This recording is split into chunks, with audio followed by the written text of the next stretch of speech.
Hello, and welcome to Teach It Like You Mean It, a podcast tailor made for intermediate phase educators right here in South Africa.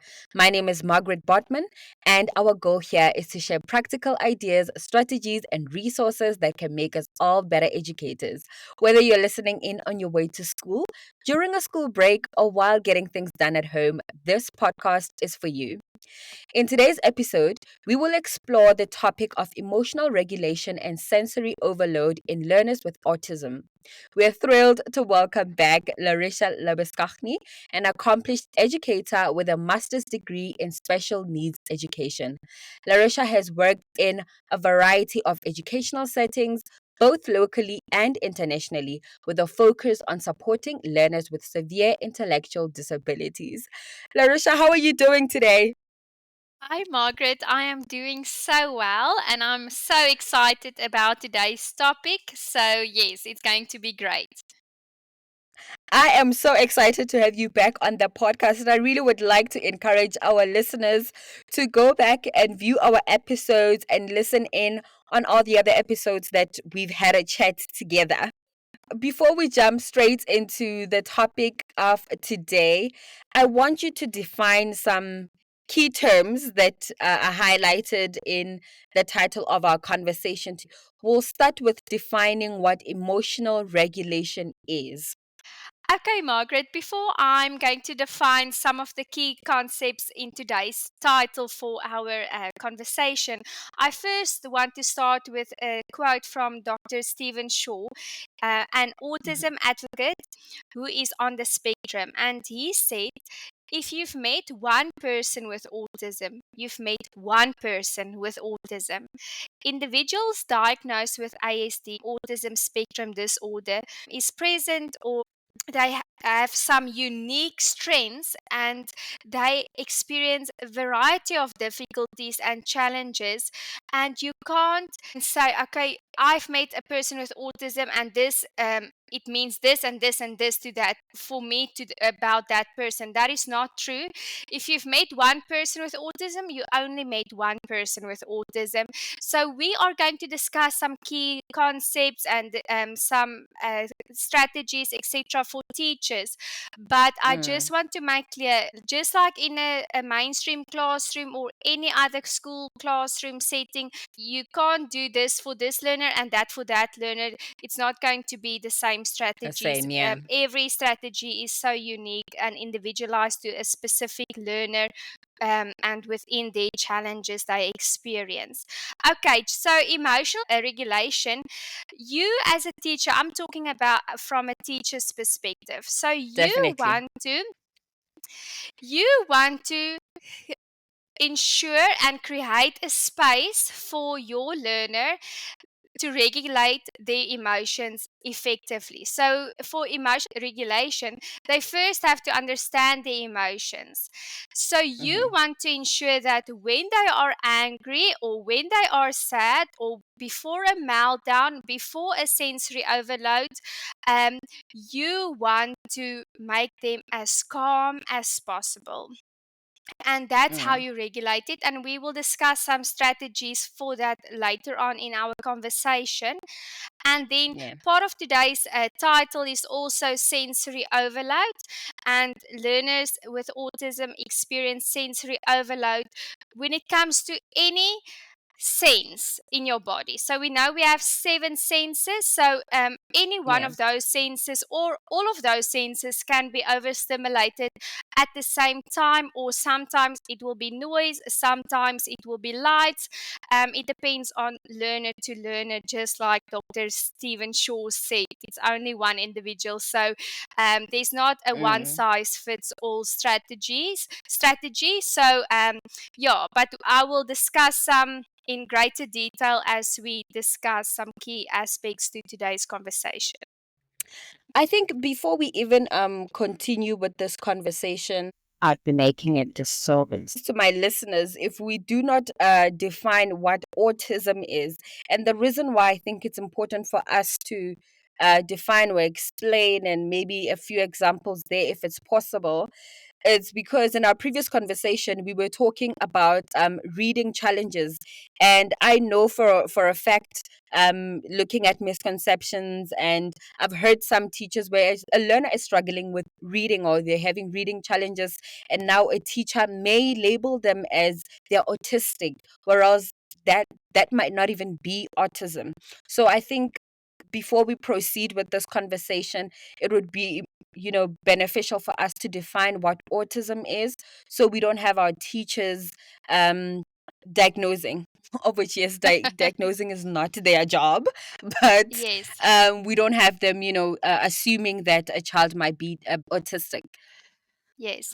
So before I'm going to describe autism or just give a definition, um, teachers be very careful. So autism is like the Yes. new go-to word, and as soon as we Mm, see a learner with repetitive behavior, then we think, oh, that is autism. Or when a child has an outburst, we say, oh, that is autism. So we quickly hmm. want to label a child or a learner in our classrooms, but be very, Yeah. very careful. You don't want to go there. Okay, that's a battle you don't Yeah. want to fight as a teacher, and you don't want Yeah. to end up in a district office trying to defend yourself. Okay, so to Definitely. define autism or autism spectrum disorder, some people will just say ASD, is a neurodevelopmental condition characterized by challenges in social interaction, communication, and repetitive behaviors. It is a spectrum disorder, meaning the Mm. severity and the combination of symptoms can vary widely among individuals. People with autism may have unique strengths and difficulties, including sensory sensitivities, specialized interests, or challenges with changes in routine. Autism is typically diagnosed in early childhood, and with the right support and interventions, individuals with autism can lead a fulfilling and a meaningful life. Thank you so much for sharing that brief description and definition with us.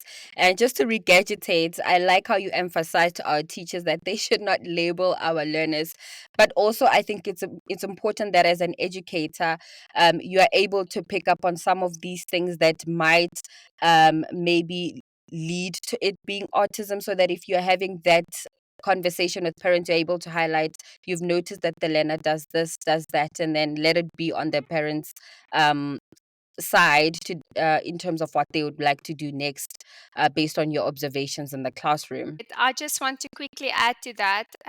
That's why Mm-hmm. we have this conversation today, because we want to Yeah. give teachers strategies to put into place in their classrooms. And when they discuss something with the parents, they can say, I've done this, I've done that, I've done this.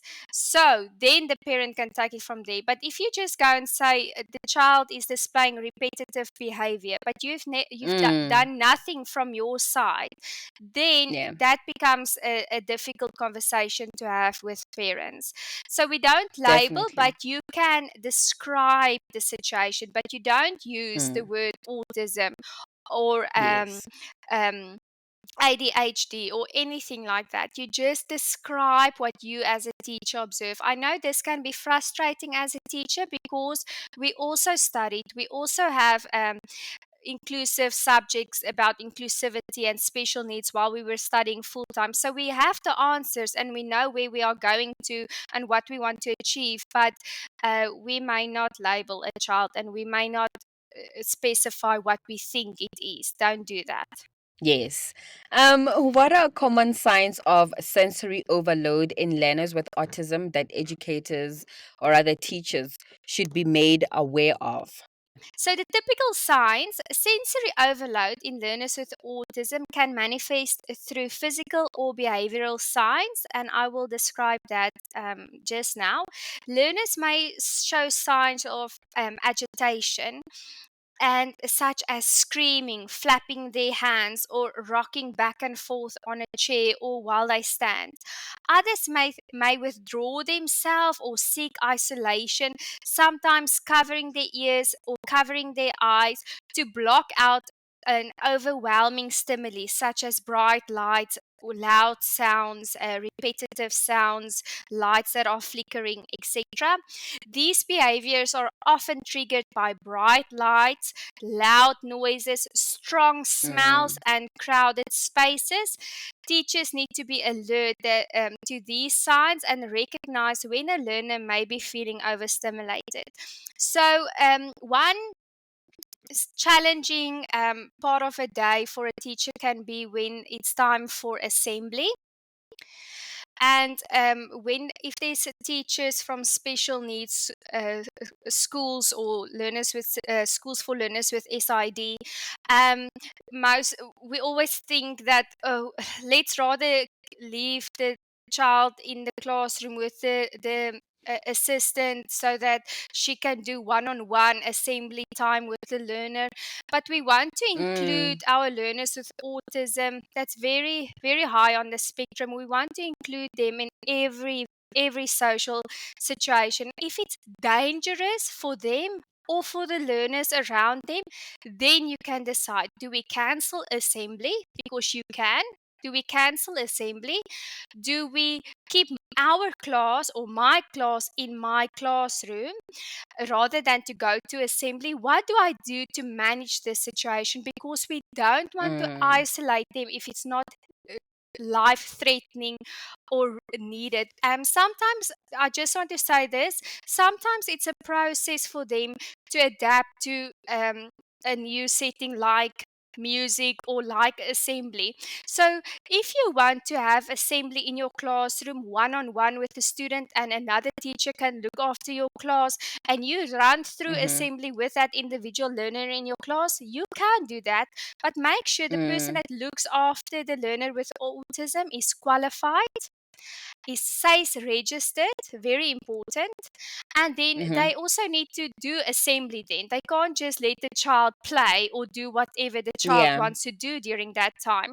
So, and then you Mm. mimic assembly. Next time you can maybe ask for a recording of assembly, then you can play the video to the learner. To the Um, learner. Mm-hmm. After a few times watching the video, then you can eventually start to walk to assembly with the learner, let them see the environment, then you can take the learner back to classroom, and the next time they sit for 5 minutes, then you take the learner out, and eventually they will get used to it. And then assembly is mostly loud noises. So Mm-hmm. you get noise cancelling headphones.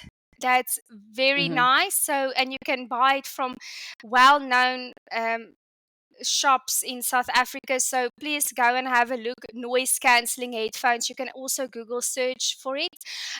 Sorry that I emphasize on assembly now, but normally assembly is one Yeah. of the things that causes a lot of Yes. stress for our for our teachers. And I remember when I was a first Mm. year teacher and I had a learner with autism in my class, I was so stressed because I wanted to make it the best experience for the learner as well as for the other learners. But when the learner starts to scream or starts to cry or run up and down, then you want to know what to do. So that's why I'm emphasizing assembly now, just to give some strategies what teachers can do, especially now at the beginning of the school year. Mm. Yeah, you definitely touched on key points and important points. And as you were speaking, more so with the focus on assembly, it triggered my memory that I also did have a learner who was autistic. And during assembly, they just walk away. And now, as you were explaining it, I'm like, oh, okay, so this is what was going on. And at the time, I really did not have a full understanding.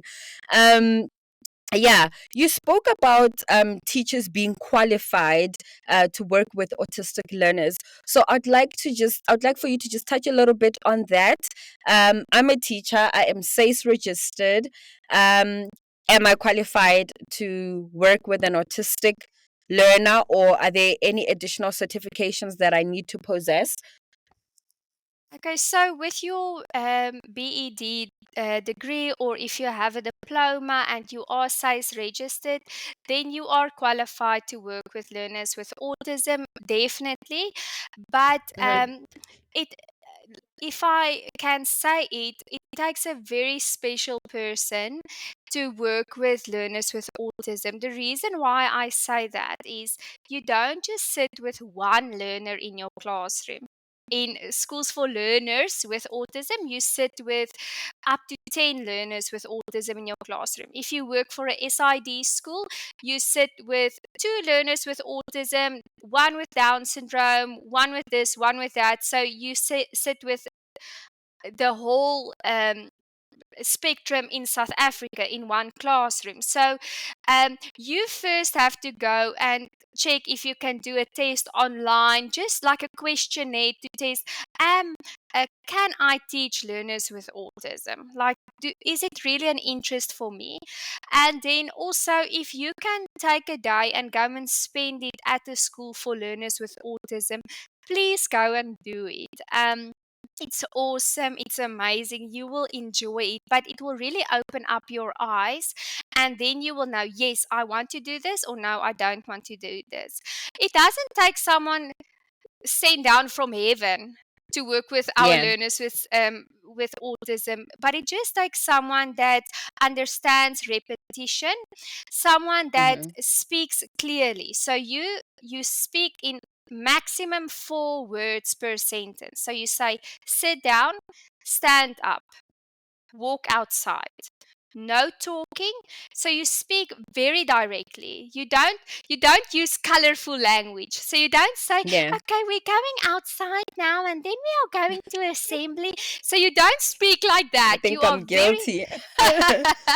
so you speak very straightforward and Mm, yeah, you don't use colorful language. I always said that to my teachers. mm, Um and then also, for professional development, there's a lot of training available. But for our teachers that are interested in professional development courses, etc., look for training on sensory needs, behavioral intervention, very important, emotional regulation techniques, as well as communication strategies, training on communication strategies, some training on visual support and um, alternative communication systems such as PECS, Picture Exchange Communication System, PECS. mm-hmm. There's also workshops and courses available on inclusive education. There's some diplomas available. And then if you can enroll for any training that focuses on differentiated instructions or Mm-hmm. anything that you think, okay, this can help me. So, for our student teachers, if there are any student teachers listening, as soon as Yeah. you start with your studies, start with training sessions. Go onto SAIS, go check what's available on SAIS. Um, Go on Facebook, check what's available on Facebook. Twinkle have a few training sessions available this year. So check, enroll, and get your knowledge, because even just to say to Yeah. sit in an interview and you say I've done this and this and this will already help you. And I believe with my whole heart that's the reason why I got a job when I was done studying. So do Mm, that, and even for our more experienced teachers, never stop yeah. Yeah. learning. It's such a wonderful thing to do for yourself as well as your learners. And that's why you became a teacher, is to inspire and to bring change. And that's the only way you can do it, Yeah. is to improve yourself and develop yourself. So now, how can teachers help learners recognize their emotional triggers? Okay, great question. So emotional triggers, it takes some time. So I want to explain to you, where do you start? So you have your grade R learner in your classroom. If there's parents listening, please take note, because the earlier you start, the better it is. Even for our typically developed learners, this will also help.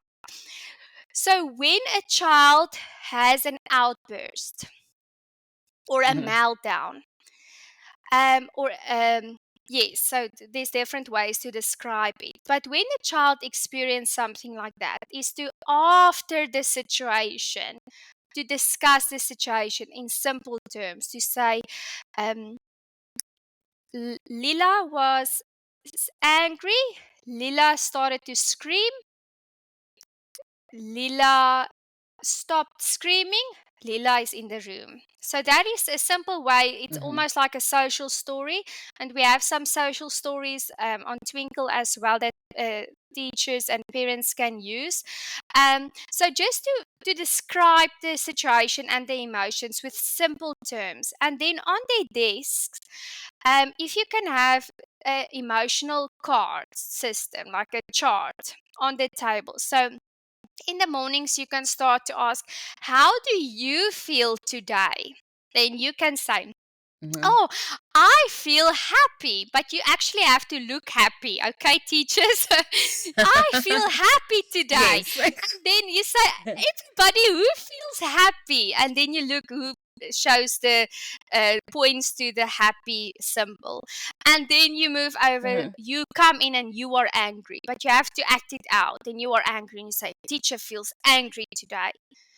And then you ask who feels angry. So that's just a way to make them aware of emotions, because they can't learners in general can't always read emotions, because if mommy at home is Mm. angry, mommy starts to scream, but my teacher in the class don't always scream. So when is my teacher angry and when is mommy angry? So we don't always show proper emotions to our learners, because we deal with our Mm. emotions on our own. So you as a teacher wants to create a scenario in the classroom where the learners can see emotion.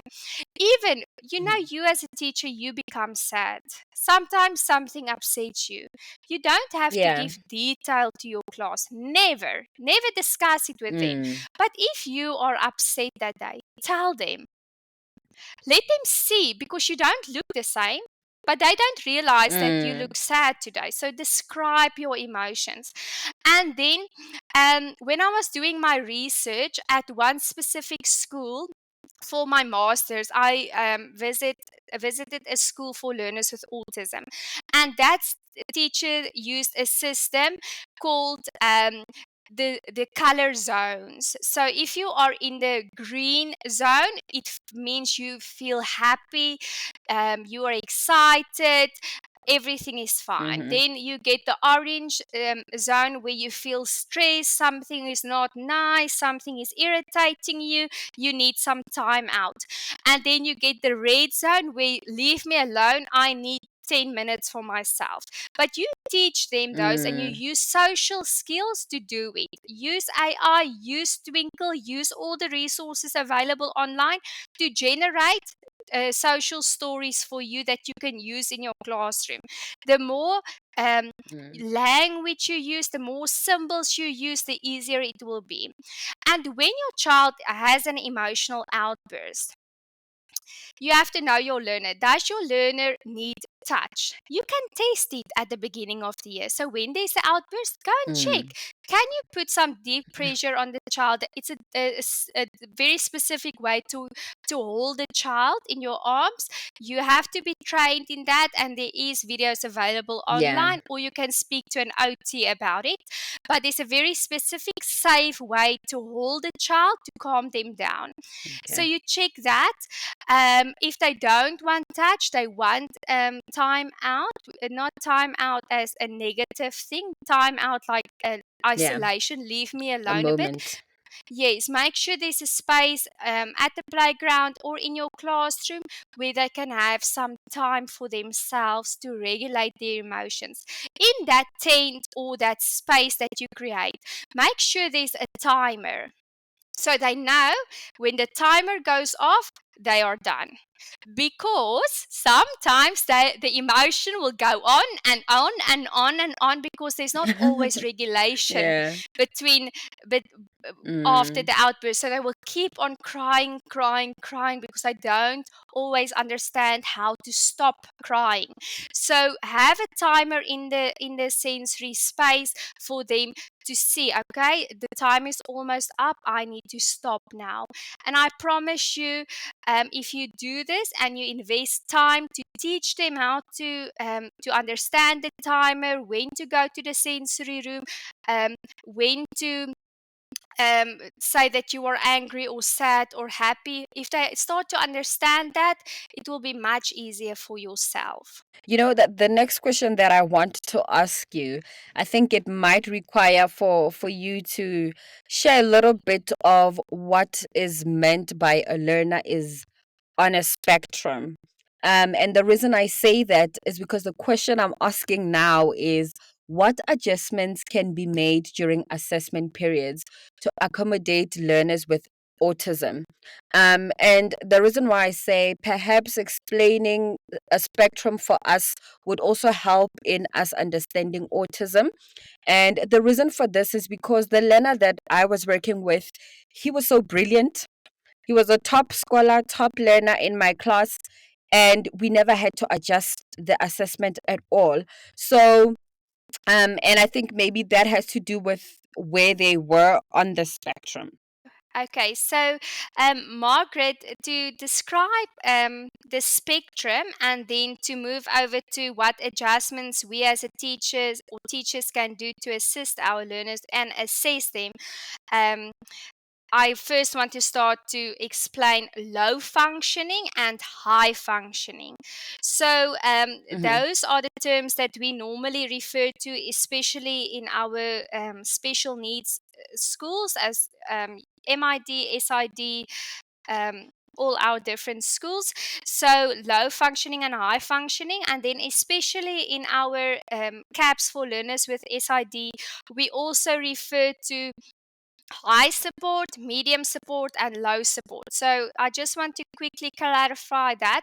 Okay. High support is where you give hand over hand assistance. You are there, you read the text, you hold the hand, you are giving full support to the high support learner. And that is not defined by a Mm-hmm. specific challenge or hindrance the child may experience. Then mild is sometimes you need to Mm-hmm. give assistance, sometimes not. And then low support is the child can almost function individually, but you are still there to give some form of support. Okay, so that is high support, low support, Mm-hmm. and medium support. And you can also find that in the CAPS for learners with SID, or as some teachers still refer to it as DCAPS. Then low functioning and Mm-hmm. high functioning. So ASD ranges from low functioning, where individuals face significant challenges with communication, daily living, and sensory sensitivities. So, those are normally, in most cases, our learners that comes to a school for learners with SID, or a learner Mm-hmm. that receives teaching and assistance one on one in a home environment or in a private school environment. Then, our high functioning learners with autism is individuals with milder symptoms, like they can communicate verbally and they may live more independently but still struggle with some social skills or some sensory issues. But each person needs are so unique regardless of the label, if I can say it like that. So that is why in our Mm. mainstream schools we have learners with autism. And that's also Yes. why we are talking about it today, because it's not just the special needs section in South Africa that have that needs to accommodate learners with on the spectrum. We have our mainstream school teachers that also need to do it and that also have questions about it. And then the adjustments that teachers can do during assessments, learners with autism may require adjustments such as extra time, quiet rooms, alternative formats such as oral assessment instead of written assessment.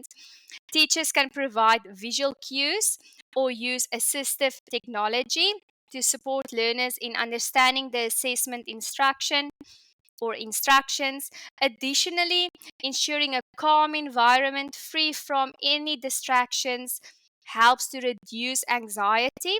It's important that assessments focus on the learner's understanding rather than penalizing them for difficulties related to autism. Yes. On that note, thank you so much for joining us, Larissa. I'm really hoping that we can have you back on the podcast sometime in the future because you have been giving us so many educational gems. As a teacher myself, um, you took me to school. I got to learn so much through our conversations. That's awesome. We appreciate you. We appreciate you for joining us today. And thank you so much, our listeners, for tuning in. As we wrap up our conversation, I'd like to invite all of you to visit our website, www.twinkle.co.za. You'll discover a wide range of resources designed to aid you in your teaching journey. Be sure to take advantage of the fantastic materials and support available from Twinkle. We help those who teach.